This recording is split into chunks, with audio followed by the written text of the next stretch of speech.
കൃഷ്ണായ വാസുദേവായ ഹരയേ പരമാത്മനേ പ്രണതക്ലേശനാശായ ഗോവിന്ദായ നമോ നമഃ. സർവമംഗളമംഗല്യേ ശിവേ സർവാർത്ഥസാധികേ ശരണ്യേ ത്രയംബകേ ഗൗരി നാരായണീ നമോസ്തുതേ. ശ്രീദുർഗായേ നമഃ. നമ്മൾ ദശമം അധ്യായം 22ാമത്തെ ശ്ലോകം കഴിഞ്ഞിട്ടാണല്ലോ നിർത്തിയത്. അതായത് ഭഗവതി ശുംഭൻ്റെ തലമുടി ചുറ്റിപ്പിടിച്ച് പൊക്കിയെടുത്ത് ചുഴറ്റിയിട്ട് ഭൂമിയിലേക്ക് എറിഞ്ഞു എന്ന് പറഞ്ഞിട്ടാണ് നിർത്തിയത് കേട്ടോ. കഴിയാറായി ഈ അധ്യായം. പിന്നെ സ്തുതിയാണല്ലോ.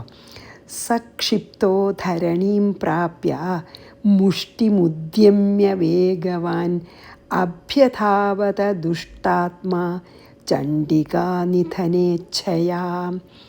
അപ്പോൾ ഇതിലെന്താ പറഞ്ഞ വെച്ചാൽ, ഇങ്ങനെ ക്ഷിപ്ത സ ദുഷ്ടാത്മാ, അങ്ങനെ എറിയപ്പെട്ട ആ ദുഷ്ടാത്മാ പറഞ്ഞാൽ ദുഷ്ടനായിട്ടുള്ള ആസുരൻ, വേഗവാൻ ധരണീം പ്രാപ്യ, ആ മണ്ണിൽ വീണ ഉടനെ, ഭൂമിയിൽ വീണ ഉടനെ, ധരണീം പ്രാപ്യ എന്ന് പറഞ്ഞല്ലോ, ഭൂമിയിൽ വീണ ഉടനെ നീട്ടു. എന്നിട്ടോ ചണ്ഡികാനിധനേച്ഛയ, ചണ്ഡികയെ കൊല്ലാനായിട്ട് എന്തു ചെയ്തു? മുഷ്ടിമുദ്യമ്യ അഭ്യധാവത, മുഷ്ടി ചുരുട്ടി ദേവിയുടെ നേർക്ക് പാഞ്ഞടുത്തു. ഒന്ന് വീഴ്ത്തിയിട്ടു, തലമുടി ചുറ്റി പിടിച്ച് ചുഴറ്റി ഭൂമിയിലേക്ക് എറിഞ്ഞു ദേവി. പക്ഷേ അവനൊരു ഇതുമില്ല, അത് ആദ്യം നീട്ടു വന്നു. എന്തിന്? ദേവിയെ കൊല്ലാനായിട്ട്. എങ്ങനെ? മുഷ്ടി ചുരുട്ടി ദേവിയെ ആഞ്ഞിടിക്കാനായിക്കൊണ്ട് ദേവിയുടെ അടുത്തേക്ക് അങ്ങോട്ട് ഓടി വന്നു. സാക്ഷിപ്തോ ധരണീം പ്രാപ്യ മുഷ്ടിമുദ്യമ്യ വേഗവാൻ അഭ്യതാപത ദുഷ്ടാത്മാ ചണ്ഡികാ നിധനേച്ഛയാ തമായാന്തം തതോ ദേവി സർവദൈത്യജനീശ്വരം ജഗത്യാം പാതയാമാസ ഭിത്വാ ശൂലേന വക്ഷസി തതഃ ദേവി. അപ്പോൾ ഭഗവതി ആയാന്തം തം, തൻ്റെ നേർക്ക് അഭിമുഖമായിട്ട് വരുന്ന അവനെ സർവദൈത്യജനേശ്വരം, ആ ദൈത്യ ഈശ്വരനെ പറഞ്ഞാൽ ആ ശുംഭനെ, ശൂലേന വക്ഷസി, ശൂലം കൊണ്ട് മാറിൽ, ഭിത്വ ജഗത്യാം പാതയാമാസ, അതായത് ശൂലം കൊണ്ട് മാർത്ത് കുത്തിയിട്ട്, നെഞ്ചത്ത് കുത്തിയിട്ട് നിലത്ത് വീഴ്ത്തി. ജഗത്യാം പാതയാമാസ, ഭൂമിയിൽ വീഴ്ത്തിന്ന്. അപ്പോൾ തൻ്റെ നേരെ മുഷ്ടി ചുരുട്ടി ആഞ്ഞു വരുന്ന ആ ദൈത്യനാഥനായിട്ടുള്ള ശുംഭനെ ദേവി തൻ്റെ ശൂലം കൊണ്ട് മാറിൽ കുത്തി ഭൂമിയിലേക്ക് വീഴ്ത്തി. ശൂലം കൊണ്ടാണ് ദേവി പ്രാവശ്യം വീഴ്ത്തിയത് കേട്ടോ. പിന്നെ തമായാന്തം തതോ ദേവി സർവദൈത്യജനീശ്വരം ജഗത്യാം പാതയാമാസ, ഭൂമിയിൽ വീഴ്ത്തിന്ന്. ഭിത്വാ ശൂലേന വക്ഷസി, ശൂലം കൊണ്ട് വക്ഷസി, മാറിൽ കുത്തിയിട്ട് നിലത്ത് വീഴ്ത്തി. സഗതാസു പപാദോർവ്യം ദേവീ ശൂലാഗ്രവീക്ഷത ചാലയൻ സകലാം പൃഥ്വീം സാബ്ധിദ്വീപം സപർവ്വതം. എന്താ ഇപ്പം ഉണ്ടായത്? നിലത്ത് ഇങ്ങനെ വീണപ്പോൾ ശൂലം കൊണ്ട് കുത്തി നിലത്തിട്ടപ്പോൾ എന്താ ഉണ്ടായത്? ദേവീ ശൂലാഗ്രവീക്ഷത സഹ, ദേവിയുടെ ശൂലം ഏറ്റിട്ട്, അതായത് ശൂലം കൊണ്ടിട്ട് അവൻ, അവൻ ആ ശുംഭൻ, ഗതാസുഹു, അതായത് പ്രാണൻ പോയി. അസു പറഞ്ഞാൽ പ്രാണനാണ്, ഗത എന്ന് പറഞ്ഞാൽ പോയി, പ്രാണൻ പോയിട്ട്, ഗതാസുഹു എന്ന് പറഞ്ഞാൽ പ്രാണൻ പോയവനായി, ഉർവ്യാം പപാത, ഭൂമിയിൽ നിലത്ത് വീണു. ഇപ്പം ശരിക്ക് ചത്തു വീണു എന്നർത്ഥം, അതായത് സത്തുപോയി എന്നർത്ഥം, അതായത് പ്രാണൻ പോയി. അപ്പോൾ ദേവിയുടെ ഈ ശൂലം പിന്നെ മാർത്തങ്ങോട്ട് കുത്തി ദേവി പിന്നെ നിലത്തേക്കങ്ങോട്ട് വീഴ്ത്തിയിട്ടപ്പോൾ അപ്പം ശരിക്കും പ്രാണൻ വേർപെട്ട് ശുംഭൻ ശരിക്കന്നെ വീണു. സാധ്വിദ്വീപാം സപർവതാം സകലാം, ഈ കടലുകളെയും പർവ്വതത്തിനെയും എന്ന് വേണ്ട പൃഥ്വിയും ഭൂമി മുഴുവനും ചാലയൻ പപാത കിടന്ന് വിറച്ചു. ഈ ശുംഭൻ ഭയങ്കര ശക്തിയോടുകൂടി ഭൂമിയിലാണ് പതിച്ചപ്പോൾ സമുദ്രങ്ങളും ദ്വീപുകളും പർവ്വതങ്ങളും മുഴുവൻ ഈ ജഗത്തും ഭൂമി മുഴുവനും കിടന്ന് വിറച്ചു എന്ന്. അതാണ് ചാലയൻ, ഇളകി മറിഞ്ഞു എന്ന്. കടലൊക്കെ ഇളകി മറിഞ്ഞു, പർവ്വതമൊക്കെ ഇത് പുഴങ്ങി, പർവ്വതങ്ങളെടുത്ത് വൃക്ഷങ്ങളൊക്കെ, പിന്നെ ഭൂമി ചലിച്ചു. ചാലയൻ അതായത് ഭൂമികുലുക്കമൊക്കെ ഉണ്ടായി, ഭൂമികുലുക്കം പോലെ ഉണ്ടായി. അപ്പം അത്ര വലിയ ഭൂമികുലുക്കം ഉണ്ടായ സമുദ്രമൊക്കെ പ്രക്ഷുബ്ധാവൂലോ. അതാണ് പറഞ്ഞത്. അത്ര ഒരു സാധാരണ അസുരനല്ലല്ലോ, വളരെയധികം ശക്തിയുള്ള ആളല്ലേ. അപ്പോൾ ഭൂമിക്ക് തന്നെ താങ്ങാൻ വയ്യാത്ത അത്ര ഒരു ഭൂകമ്പം പോലെയായി എന്ന് പറയുകയാണ്, ഭൂമികുലുക്കം പോലെയായി. അതാണ് പറഞ്ഞത്. ശുംഭൻ നിലത്ത് വീണു എന്ന് പറഞ്ഞതിന് ശേഷം വെറുതെ വീഴല്ല ചെയ്ത, ഈ സമുദ്രങ്ങളും ദ്വീപുകളും പർവ്വതങ്ങളും ഭൂമി അടക്കം ശരിക്കും ഇളകി മറിഞ്ഞ പോലെയായി എന്ന്. സഗതാസു പപാതോർവ്യം ദേവീ ശൂലാഗ്രവീക്ഷത ചാലയൻ സകലാം പൃഥ്വീം സാധ്വിദ്വീപം സപർവതം. അതായത് ദ്വീപുകളോട് കൂടിയിട്ടുള്ള കടലും പർവ്വതങ്ങളും എന്ന് വേണ്ട മുഴുവൻ ഭൂമിയും ഇളകി മറിഞ്ഞു, അല്ലെങ്കിൽ ഭൂമി കുലുക്കുണ്ടായി എന്ന് പറയാൻ വേണമെങ്കിൽ. തഥാ പ്രസന്നമഖിലം ഹതേ തസ്മിൻ ദുരാത്മനി ജഗൽ സ്വാസ്ഥ്യമതീവാസി നിർമ്മലം ചാഭവന്നഭ. അടുത്ത ശ്ലോകം കൂടി ഒന്നിച്ച 27. ഉത്പാദമേഘാ സോൽക്കായേ പ്രാഗസംസ്ഥേ ശമം യയു സരിതോ മാർഗഗാമിന്യസ്തദാ ശുംഭേ നിപാതിതേ. അപ്പോൾ രണ്ടും കൂടി നമുക്ക് അർത്ഥം പറയാൻ എളുപ്പം. തസ്മിൻ ദുരാത്മനി ഹതേ, ആ ദുഷ്ടനായിട്ടുള്ള ശുംഭൻ കൊല്ലപ്പെട്ടപ്പോൾ തതഹ അഖിലം പ്രസന്നം, ആ ദുഷ്ടൻ്റെ പ്രാണനങ്ങട് ദേഹം വിട്ടു പോയപ്പോഴേക്കും എല്ലാം ഹോൾ ജഗത്ത് പ്രസന്നമായി. അഖിലം പ്രസന്നം, എല്ലാം പ്രസന്നമായി. എന്നിട്ടോ സ്വാസ്ഥ്യം അതീവ ആസീത്, ലോകത്തിന് നല്ല സ്വസ്ഥത ഉണ്ടായിന്ന്. അസ്വസ്ഥായിരുന്നു ഈ അസുരൻ്റെ പരാക്രമങ്ങളെ കൊണ്ടും അധർമ്മങ്ങളെ കൊണ്ടും ലോകം അസ്വസ്ഥമായിരുന്നു. അപ്പോൾ ഇയാളങ്ങോട്ട് പ്രാണൻ വിട്ട് നിലത്ത് പതിച്ചപ്പോൾ ശരിക്ക് പറയാച്ചാൽ എല്ലാ ദിക്കും പ്രസന്നായി എന്ന് മാത്രമല്ല, ലോകത്തിന് ഒരു സ്വസ്ഥത കൈവന്നു എന്ന്. നഭഃ നിർമ്മലം ച അഭവത്, ആകാശം നിർമ്മലമായി തീർന്നു. സോൽക്കാഹ യേ ഉത്പാദമേഘാഹ പ്രാക്, അതായത് കൊള്ളിമീൻ, പിന്നെ ഇതുവരെ ഈ ചീത്ത ശകുനായിട്ട് കൊള്ളിമീനൊക്കെ ഉണ്ടായിരുന്നു ആകാശത്തെ. കൊള്ളിമീൻ പോലെയുള്ള ഇടിമിന്നൽ, ചീത്ത പിന്നെ ശകുനങ്ങൾ, ലക്ഷണങ്ങൾ കാണിച്ചുകൊണ്ടേ അതൊക്കെ എന്തായി? പ്രാക് ഉത്പാദമേഘാഹ പ്രാക് ആസൻ തേ ശമം യയു.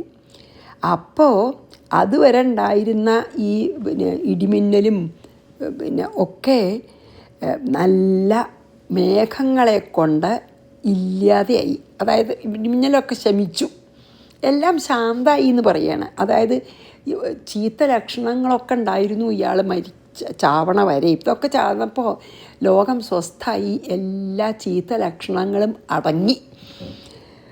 ശുംഭേ നിപാതിതേ, ആ ശുംഭൻ വീണപ്പോൾ അല്ലെങ്കിൽ നിലത്ത് വീണ് പിന്നെ വധിക്കപ്പെട്ടപ്പോൾ തഥാ സരിതഃ മാർഗഗാമിന്യഃ അഭവൻ.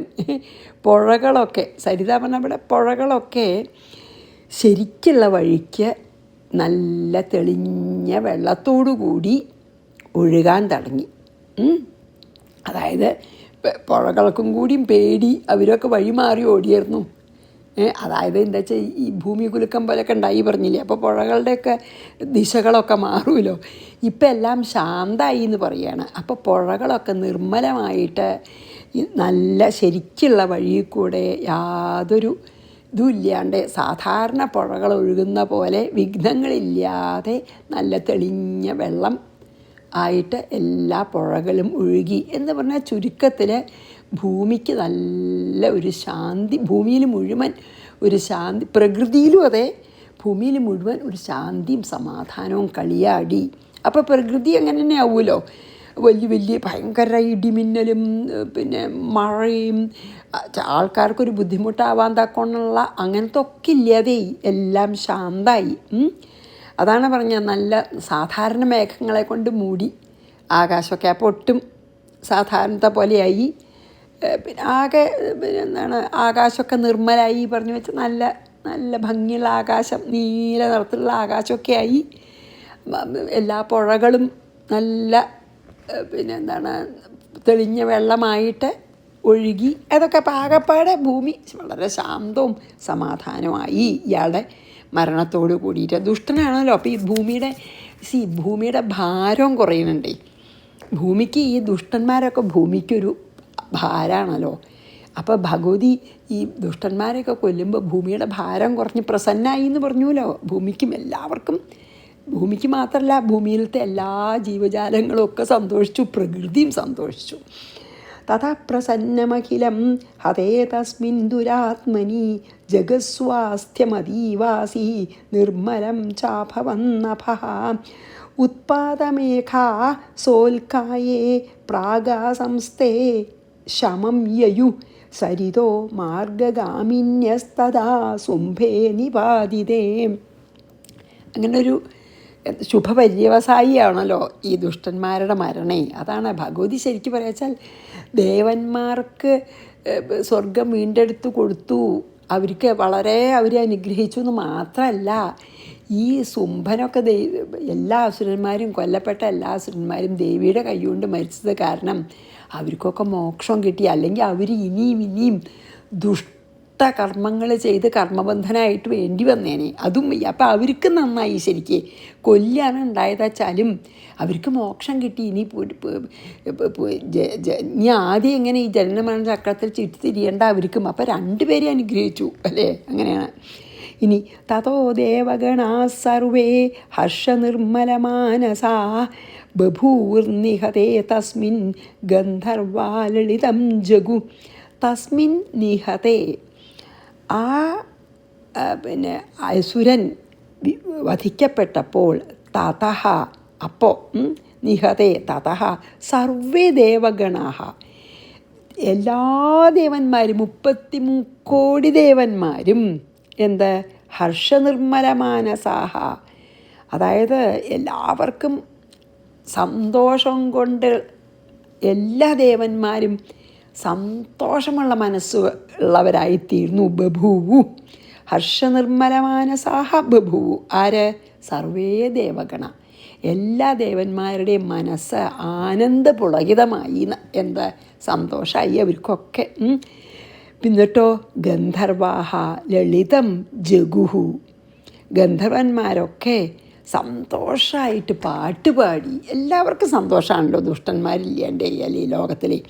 അപ്പോൾ ഗന്ധർവന്മാരൊക്കെ പാട്ടുപാടി, അവർക്കതാണല്ലോ സംഗീതമല്ലേ, അവർ പാട്ട് പാടിയിട്ട് അതിനെ കൊണ്ടാടി. ദേവന്മാരുടെയൊക്കെ മനസ്സ് ആനന്ദത്തെ ആറാടി. അവർക്ക് സ്വർഗം തിരിച്ച് കിട്ടും ചെയ്തു. തതോ ദേവഗണാ സർവേ ഹർഷനിർമ്മലമാനസാ ബഭൂവിർനിഹതേ തസ്മിൻ ഗന്ധർവാലളിതം ജഗു. ഇനി അവസാനത്തെ ശ്ലോകമാണ് ഈ അധ്യായത്തിലത്തെ. വൗ പുണ്യാസ്തഥാവാതാ സുപ്രഭോ ഭൂദിവാകര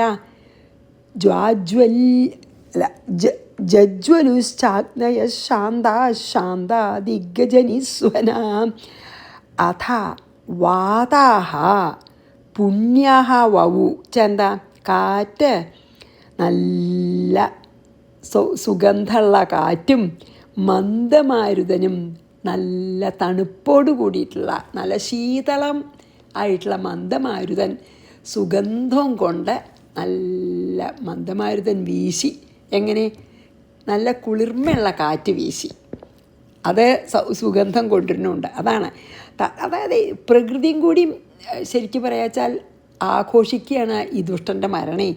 തഥാ വാതാഹ പുണ്യാഹ വവൂന്ന്, കാറ്റും അതെ നല്ല മന്ദമാരുതൻ കുളിരുള്ള നല്ല കുളിർകാറ്റ് വീശി എന്ന് പറയാം, നമുക്ക് മലയാളത്തിൽ പറയാച്ചാൽ. ദിവാകരഹ സുപ്രഭ അഭൂത്, അതായത് സൂര്യൻ തെളിഞ്ഞ് പ്രകാശിച്ചു. അഗ്നയച്ച ശാന്ത ജജ്വലു, അതായത് പുകഞ്ഞിങ്ങനെ ഭയങ്കര പുകയായിട്ട് കത്തിയിരുന്ന അഗ്നിയൊക്കെ പുകയൊക്കെ ഇല്ലാതെയായി സാധാരണ പോലെ നല്ല തേജസ്സോടുകൂടി ജ്വലിച്ചു അഗ്നി. പിന്നെ എവിടെയൊക്കെ അഗ്നി കത്തണ വെച്ചാൽ അവിടെയൊക്കെ പുകയൊന്നുമില്ല. പിന്നെ നല്ലോണം ജജ്വലുഹു, അത് വലം ചുറ്റി കത്തി എന്നാണ്, അതായത് ഇങ്ങനെ നല്ല വേണ്ട പോലെ കത്തി അഗ്നിയൊക്കെ. ദിഗ്ഗജനിസ്വനാഹ ശാന്താഹ, അതായത് ഈ എന്താ പറയുക ദിഗ്ഗജങ്ങളെ അവർ വല്ലാതെ പരിഭ്രമിച്ചിട്ടും അവർക്ക് ഈ യുദ്ധം കണ്ടിട്ടുള്ള ഭയം കൊണ്ടും എല്ലാം അവരൊക്കെ ശബ്ദം ഉണ്ടാക്കിയിരുന്നു ദിഗ്ഗജങ്ങൾ. അവരൊക്കെ ശാന്തരായി, എല്ലാവരും ശാന്തരായി. അതായത് ദിക്കുകളൊക്കെ പ്രകാശിച്ചു, അതായത് സൂര്യൻ നല്ലോണം തിളങ്ങി പ്രകാശിച്ചു, നല്ല കുളിർകാറ്റ് വീശി. പിന്നെയോ അഗ്നിയൊക്കെ സാധാരണ പോലെ പുകയൊക്കെ മാറിയിട്ട് നല്ലതായിട്ട് സാധാരണ പോലെ കത്തി നല്ല തേജസ്സോട് കൂടിയിട്ട്. പിന്നെയോ എല്ലാ 8 ദിക്കുകളും ദിഗ്ഗജങ്ങൾ എന്താ താങ്ങണത് അങ്ങനെയല്ലേ പറയുക, ദിഗ്ഗജങ്ങൾ ഒക്കെ വല്ലാതെ പരിഭ്രമിച്ചിട്ട് ദിക്കുകളൊക്കെ ഇങ്ങനെ പ്രകമ്പനം കൊണ്ടിരുന്നു. ആ ദിഗ്ഗജങ്ങളൊക്കെ ശാന്തായി എന്ന് പറഞ്ഞാൽ പ്രകൃതി മുഴുവൻ ശാന്തായി. അങ്ങനെ അതോടെ അതായത് ശുംഭൻ്റെ വധം കൊണ്ട് സമസ്ത ജഗത്തും സ്വസ്ഥവും ശാന്തവും ആയിത്തീർന്നു എന്ന് പറഞ്ഞിട്ടാണ് ഈ അധ്യായം നിർത്തുന്നത് കേട്ടോ. വവു പുണ്യാസ്തഥാവാതാ സുപ്രഭോ ദിവാകര ജജ്വലുശ്ചാഗ്നയ ശാന്താ ശാന്താ ദിഗ്ഗജനിസ്വനാം ഇതി ദേവീമഹാത്മ്യേ ദശമോധ്യായ സമാപ്ത. അങ്ങനെ നമ്മൾ ഇപ്പോൾ ദശമോധ്യായം കഴിഞ്ഞു. ശരിക്കും പറയാച്ചാൽ ഇനി ആ കഥ കഴിഞ്ഞു. ഇപ്പോൾ 3 കഥയും കഴിഞ്ഞുല്ലോ. നമ്മളിപ്പോൾ ആദ്യം പിന്നെ എന്താ പറയുക, ആദ്യത്തെ 2 അസുരന്മാരെ കൊന്നുല്ലോ നമ്മൾ, അത് കഴിഞ്ഞു. അത് കഴിഞ്ഞ് പിന്നെ മഹിഷാസുരനെ കൊന്നു.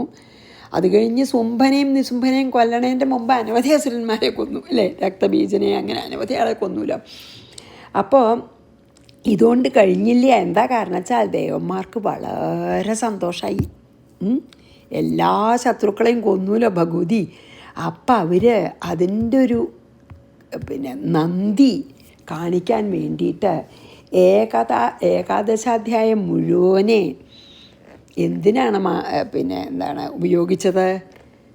ഈ മാർക്കണ്ഡേയ പുരാണത്തിലത്തെ ദേവീമഹാത്മ്യത്തിലെ 11-ാം അധ്യായം മുഴുവൻ ദേവന്മാരുടെ സ്തുതിയാണ്.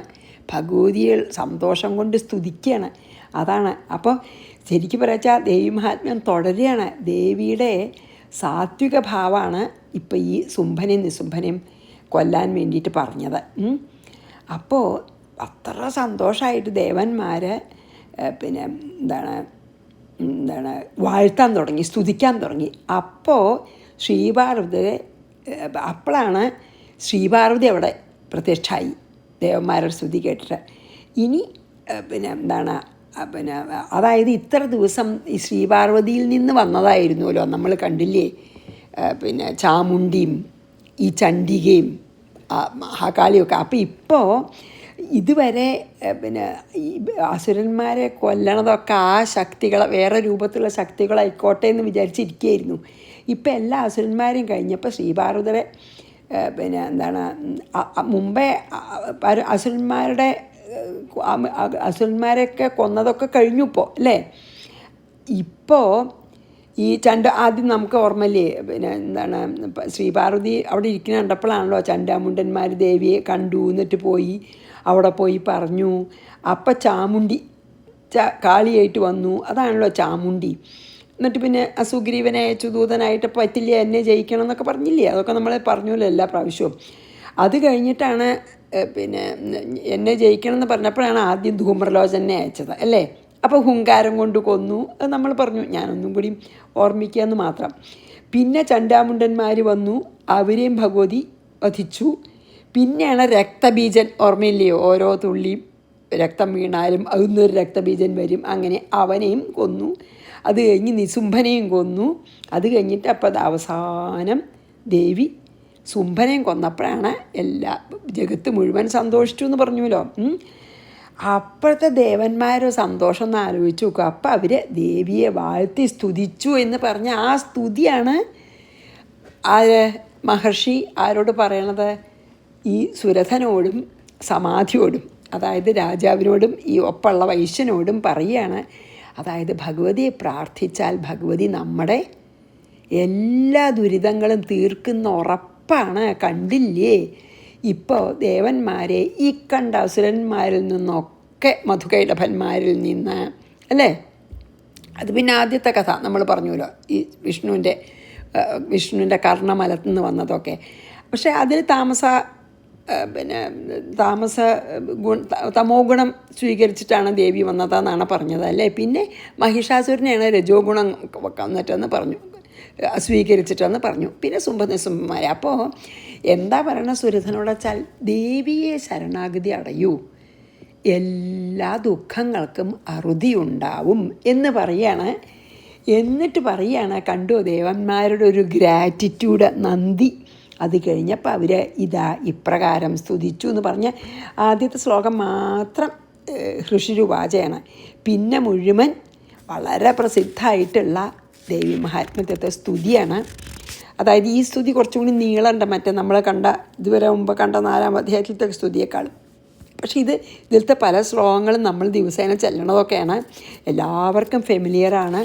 അപ്പോൾ ഇനി നമുക്ക് പിന്നെ 11-ാം അധ്യായം ഇതിലത്തെ ഏറ്റവും വിശേഷമായിട്ടുള്ള ഒരധ്യായമാണ്. അത് ദിവസേന ചെല്ലണതൊക്കെ നല്ലതാണെന്ന് എല്ലാവരും പറയും. അതിലത്തെ പല ശ്ലോകങ്ങളും സർവമംഗളമംഗല്യേ ശിവേ സർവാർത്ഥ സാധികം നമ്മളിപ്പോൾ ആദ്യം ചെല്ലുന്നുണ്ടല്ലോ, അതടക്കം ഇതിലത്തെയാണ്. പല ശ്ലോകങ്ങളും നമ്മളത് മുമ്പോട്ട് പോകുമ്പോൾ എല്ലാവർക്കും തോന്നും, ഇതൊക്കെ എനിക്ക് അറിയാമെന്ന്. ഇനിയിപ്പോൾ ദൈവമാത്മ്യം വായിക്കാത്തവർക്ക് പോലും പരിചയമുള്ള ശ്ലോകങ്ങളാണ്. വളരെ നല്ല സ്തുതിയാണ് കേട്ടോ. ഇത് സാധാരണ ആഴ്ചമുറയായിട്ട് വായിക്കുമ്പോൾ ഇത് വെള്ളിയാഴ്ചയാണ് വരിക. അതുകൊണ്ട് ഇതിന് വെള്ളിയാഴ്ച സ്തുതി എന്നും പറയും. ഇതിന് അങ്ങനെയാണ്. അത് നമുക്കപ്പോൾ നാളെ ഞാനിപ്പോൾ ഇതിൽ തുടങ്ങണില്ല, കാരണം ഇപ്പോൾ പിന്നെ നാളെ നമുക്ക് ഫ്രഷായിട്ട് അടുത്ത ഇതിൽ തുടങ്ങാമെന്ന് വിചാരിച്ചിട്ടാണ്. അപ്പോൾ ഇതുകൊണ്ട് സുരഥനോട് പറയണത് എന്താ വെച്ചാൽ, ദേവിയെ സർവാത്മനാ ശരണം പ്രാപിക്കൂ, എന്നാൽ ദേവി നമ്മുടെ എല്ലാ ദുഃഖത്തിനെയും തീർക്കും. അതുമാത്രമല്ല, ഈ നമ്മളിത് പറഞ്ഞ, അത് മഹർഷി പറയണതല്ല കേട്ടോ, നമ്മൾ ഈ പറഞ്ഞ യുദ്ധങ്ങളൊക്കെ, അയ്യോ യുദ്ധമല്ലേ, യുദ്ധം തന്നെ എന്തൊരു വയലൻസ് എന്ന് വിചാരിക്കണതിന് പകരം നമ്മൾ ഭക്തിയോട് കൂടിയിട്ട് ഇതൊക്കെ നമ്മുടെ തന്നെ മനസ്സിൽ നടക്കണ, ദേവീ സമ്പത്തും ആസുരി സമ്പത്തും നടക്കണ തമ്മിലുള്ള യുദ്ധമാണ്. എല്ലാവരുടെ മനസ്സിലും കാമക്രോധ ലോഭ മത മോഹ മാത്സര്യാദികളാണല്ലോ നമ്മുടെ ശത്രുക്കൾ. അപ്പോൾ ശരിക്കും പറയാച്ചാൽ ദേവിയെ പ്രാർത്ഥിക്കണത് നമ്മളുടെ മനസ്സിൻ്റെ ശത്രുക്കളിൽ നിന്നും രക്ഷിക്കാൻ തന്നെയാണ്. അതിനൊരു കഥയായിട്ട് പറയണമെന്നേ ഉള്ളൂ. ഈ അസുരന്മാരെയൊക്കെ പേര് പറയണത് നമ്മുടെ മനസ്സിൻ്റെ ശത്രുക്കളായിട്ടുള്ള കാമക്രോധ ലോഭ മോഹ മത മാത്സര്യാദിയായിട്ടുള്ള ആ ഷഡ്വൈരികൾ പല രൂപത്തിലിങ്ങനെ വരും. അപ്പം അതിനെയൊക്കെ നമുക്ക് തന്നെ മാറ്റാൻ പറ്റില്ല. ദേവിയോട് പ്രാർത്ഥിച്ചാൽ അത് മുഴുവൻ പതുക്കെ നശിച്ച് നമ്മളെ സത്വഗുണ സമ്പൂർണ്ണമായി തീരും.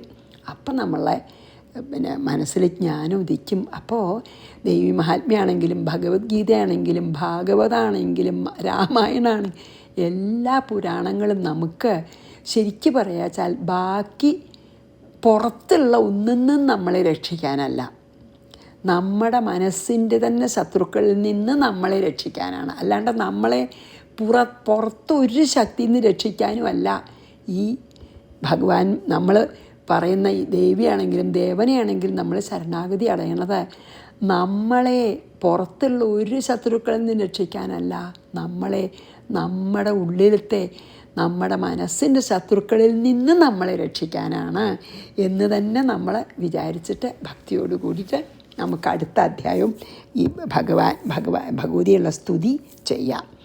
അപ്പം ഞാൻ ഇന്നിവിടെ നിർത്താം. ശ്രീകൃഷ്ണാർപ്പണമസ്തു. സർവത്ര ഗോവിന്ദനാമ സങ്കീർത്തനം. ഗോവിന്ദ ഗോവിന്ദ. ശ്രീ ദുർഗായേ നമ. ഗുരുവായൂരപ്പാ ശരണം.